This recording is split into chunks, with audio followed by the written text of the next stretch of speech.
Tetapi hanya satu saja yang perlu, Maria telah memilih bagian yang terbaik. Bapak, Ibu, Saudara, dan Saudari terkasih, entah disadari atau tidak, ada satu hal yang menandai dan mewarnai bagaimana kehidupan kita dijalani pada zaman ini, yaitu orang pada zaman sekarang sudah sangat terbiasa, sudah sangat umum menjalani apa yang disebut dengan kegiatan secara bersamaan, simultan, atau dalam bahasa Inggrisnya multitasking. Paling gampang, ada orang misalnya sedang memegang handphonenya sambil menonton video, begitu misalnya menonton tayangan sesuatu tapi sambil membalas chat dan lain sebagainya. Jadi dalam satu gadget saja, dalam satu device saja, dalam satu alat saja bisa mengerjakan beberapa hal. Atau bagi ibu-ibu rumah tangga begitu ya, sudah umum biasanya mengerjakan satu hal dengan satu hal yang lainnya. Ada yang mungkin sambil mencuci baju ya, karena pakai mesin, disambi dengan mencuci beras gitu misalnya, atau sambil menggoreng makanan misalnya, atau sambil cuci piring misalnya. Itu sudah umum kita jalani, kita hidupi. Atau juga yang barangkali bersifat agak negatif, kalau kita mungkin pernah melihat orang mengalami kecelakaan karena nyetir sambil main HP. Itu adalah salah satu fenomena bagaimana orang-orang pada zaman ini menjalankan apa yang disebut dengan multitasking. Satu hal dikerjakan berbarengan dengan hal yang lain. Dan bisa saja pada saat ini ada yang sambil mendengarkan homili tapi sambil pikirannya berkelana kemana-mana. Nanti mau jajan apa ya kira-kira? Misalnya, itu juga salah satu multitasking, karena memang kemampuan otak kita memungkinkan untuk hal-hal seperti itu. Dan tentu apa yang dijalankan oleh kita itu tidak salah, karena barangkali juga kehidupan kita dibentuk oleh salah satu mindset atau pola pikir di mana waktu adalah segala-galanya. Waktu itu sangat mahal. Maka kalau bisa memanfaatkan waktu dengan mengerjakan 1, 2, 3, 4 hal bersamaan dan bisa selesai bersamaan, maka itu akan membawa manfaat tersendiri. Dan saya katakan, kegiatan multitasking itu tidak selalu salah, tetapi yang perlu kita ketahui pasti membawa satu konsekuensi, yaitu tidak fokus terhadap apa yang sedang dikerjakan, terhadap apa yang sedang diselesaikan. Maka ketika mengerjakan atau menyelesaikan sesuatu, biasanya pikirannya bercabang-cabang. Dan konsekuensi lebih lanjutnya adalah hasilnya pun bisa terjadi tidak maksimal, apalagi optimal begitu. Dan saya katakan, yang namanya sulit fokus itu bisa menyebabkan suatu bahaya, baik bagi dirinya sendiri maupun bagi orang lain. Bagi dirinya sendiri artinya dia atau seseorang itu tidak bisa memprioritaskan apa yang penting, apa yang baik bagi dirinya. Dan bahaya bagi orang lain tentu saja kita tahu. Paling gampang tadi adalah contohnya ketika orang sambil nyetir, sambil balas chat gitu misalnya, main HP, dan bisa menyebabkan kecelakaan dan lain sebagainya. Bapak, Ibu, Saudara, dan Saudari terkasih, apa yang kita dengarkan pada hari ini dalam bacaan Injil rupanya juga dapat menjadi sebuah evaluasi, dapat menjadi sebuah kritik bagi kita pada kehidupan kita di zaman ini. Dua figur yang diperdengarkan kepada kita adalah tentang Marta dan Maria. Mereka adalah orang-orang yang mengikuti Tuhan Yesus dan bersedia membuka serta menyediakan diri mereka, rumah mereka bagi kedatangan Tuhan Yesus.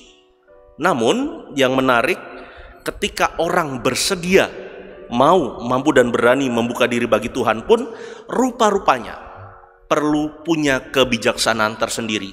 Rupa-rupanya perlu punya keutamaan diri sendiri, agar apa yang menjadi fokus utamanya itu bisa membawa manfaat yang paling optimal. Dan dalam perikop ini kita dikisahkan bagaimana Maria hadir di hadapan Tuhan Yesus, mendengarkan Tuhan Yesus secara seksama, fokus perhatian di situ. Sedangkan tadi disebutkan Marta saudarinya sibuk melayani atau mempersiapkan ketika ada seorang tamu datang.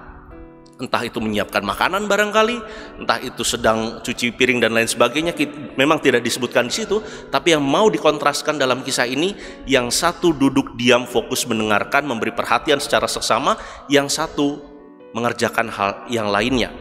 Maka Marta pun dengan perasaan yang barangkali gusar, barangkali tidak nyaman, dia minta tolong pada Tuhan Yesus supaya memberitahu kepada Maria, saudarinya itu, untuk membantunya. Tapi andai kata saya boleh berimajinasi sedikit, saya pun yakin Maria sebelum Tuhan Yesus datang pun pasti sudah ikut beres-beres, pasti sudah ikut bantu-bantu, entah itu menyiapkan tempat, entah itu nyapu-nyapu dan lain sebagainya, pasti sudah dipersiapkan karena mereka tahu siapa yang datang ke rumah mereka bukan orang sembarangan. Maka biasanya kisah ini sering dipertentangkan, mana yang lebih baik, berdoa atau bekerja.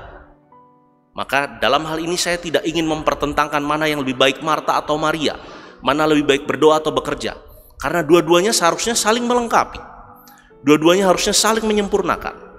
Maka Marta dan Maria pun dua-duanya punya peran yang baik. Tetapi yang perlu kita tarik garis lurus, yang perlu kita tekankan di sini adalah begitu Tuhan Yesus mulai berbicara, begitu Tuhan Yesus mulai mengajar, maka apa yang perlu dipersiapkan oleh Maria, dia persembahkan baik-baik. Dia memberikan perhatiannya secara seksama, dia fokus kepada Tuhan Yesus, dan memang memberikan waktu secara utama dan pertama kepada Tuhan Yesus yang hadir di situ.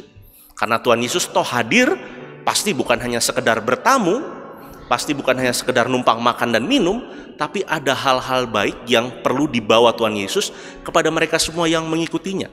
Dan Maria tahu bahwa kesempatan itu jangan sampai dibuang begitu saja. Kesempatan emas, kesempatan baik yang hadir di hadapannya itu dia maksimalkan sebaik-baiknya. Maka begitu Tuhan Yesus mulai berbicara, mulai mengajar, mulai menyampaikan pokok-pokok tujuan kedatangannya, Maria pun meninggalkan apa yang kurang penting, apa yang mungkin bisa menjadi prioritas nomor sekian, sekian, dan sekian. Karena prioritas pertama dan utamanya adalah menyambut Tuhan Yesus, mendengarkan apa yang menjadi pokok-pokok pengajarannya. Dan artinya dalam hal itu Maria memprioritaskan pada pokok utama kedatangan Tuhan Yesus. Dan karena kedatangan Tuhan Yesus itu penting, maka Tuhan Yesus pun perlu diprioritaskan. Dan karena ini prioritas, maka tidak bisa disambi, tidak bisa dijadikan suatu kegiatan multitasking, apalagi ditinggalkan. Oleh karena itu, apa yang mau disampaikan oleh Tuhan Yesus ini menjadi sebuah refleksi bagi kita, bahwa warta Injil yang kita dengarkan pada hari ini pun bisa kita terapkan pada kehidupan kita masing-masing, pada kehidupan kita sehari-hari, tentang apa itu makna prioritas hidup kita. Bagi orang-orang yang hidup berkeluarga, silahkan tanyakan pada diri Anda masing-masing, apa prioritas hidup berkeluarga? Tentu prioritas hidup berkeluarga bukan kebahagiaan.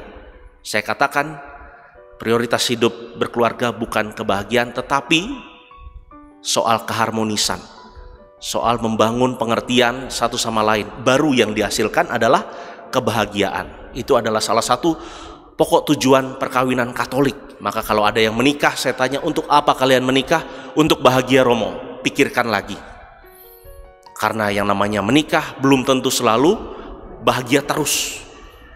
Ada berantemnya, ada kecewanya, ada sedihnya, dan lain sebagainya. Maka pokok atau prioritas hidup berkeluarga adalah soal keharmonisan, membangun harmoni satu sama lain. Baru yang dihasilkan adalah kebahagiaan. Dan kebahagiaan itu artinya bukan tujuan, tetapi efek samping atau hasil dari saling membangun keharmonisan itu sendiri. Dan itu bisa ditempuh lewat komunikasi, lewat relasi yang baik, yaitu komunikasi dan relasi yang menyentuh kebutuhan tiap pribadi yang ada di dalam keluarga itu. Maka jika ada salah satu anggota keluarga yang tidak bisa menyampaikan kebutuhannya secara bebas, secara lepas, barangkali perlu ditanya, sudah harmonis belum keluarga yang dijalaninya itu? Atau juga dalam prioritas hidup beriman, apa yang bisa kita lihat? Apa yang bisa kita perhatikan? Silahkan tanyakan pada diri Anda masing-masing. Misalnya sebelum misa ini, adakah yang sudah mempersiapkan diri, berdoa sejenak, membaca bacaan yang akan didengarkan misalnya?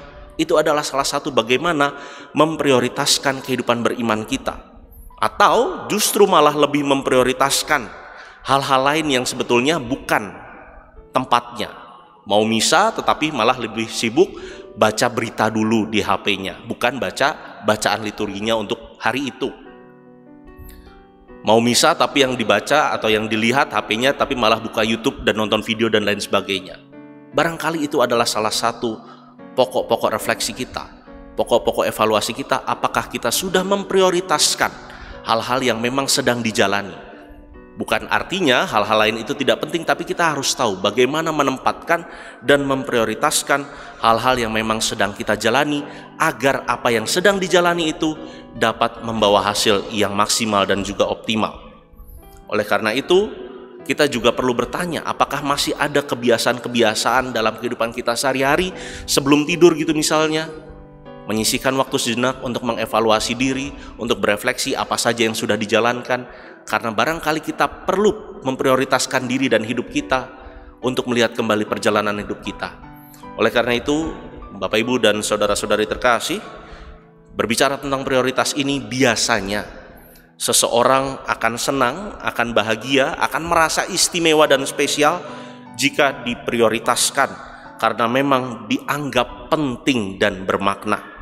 Oleh karena itu, demikian juga kiranya kalau kita memang masih menempatkan Tuhan sebagai yang penting dan bermakna, silahkan prioritaskan Tuhan sebagai yang utama dan pertama juga, dengan segala sesuatu yang bisa kita lakukan secara maksimal dan optimal. Karena harus ada saat-saat prioritas, harus ada saat-saat utama dan penting, bukan hanya bagi hidup kita, tapi juga bagi Tuhan. Kemuliaan kepada Bapa dan Putra dan Roh Kudus.